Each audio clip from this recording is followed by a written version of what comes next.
গতকাল রবিবার ছুটি দিন ছিল। ছুটির আমেজ, সাথে বৃষ্টি বৃষ্টি ওয়েদার, তাই খিচুড়ি বানিয়ে দিয়েছিলাম। আর এই খিচুড়িটা আমি নর্মাল ভাতের চাল দিয়ে আর গোবিন্দভোগ চাল দিয়ে বানিয়েছিলাম, 2 রকম চাল মিক্স করে। আর মুগ ডালের পরিমাণটা, চাল আর ডালের পরিমাণটা সবসময় আমি সমান রাখার চেষ্টা করি, এতে খিচুড়ির টেস্টটা খুবই ভালো হয়। আর পেঁয়াজ লাল করে দিয়ে দিলাম, দিয়েছি কয়েক চামচ ঘি। খিচুড়িটা দুর্দান্ত হয়েছিল।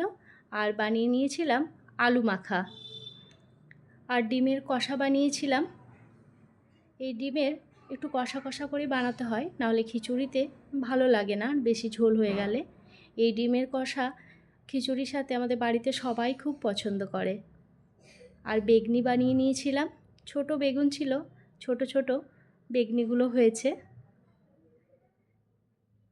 এই গরম গরম খিচুড়ি আর সাথে পাঁপড় ভাজা। পাঁপড় ভাজা তো থাকতেই হবে খিচুড়িতে। পাঁপড় ভাজা, খিচুড়ি আর এই ডিমের কষা, সাথে বানিয়েছিলাম বেগনি।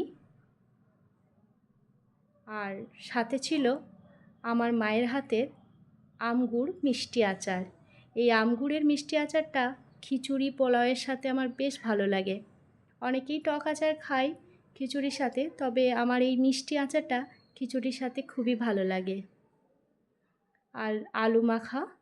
এই সাদামাটা তরকারি খিচুড়ির সাথে আপনাদের কেমন লাগে অবশ্যই জানাবেন। আমার আজকের এই রেসিপিটা কেমন লাগলো সেটাও জানাবেন।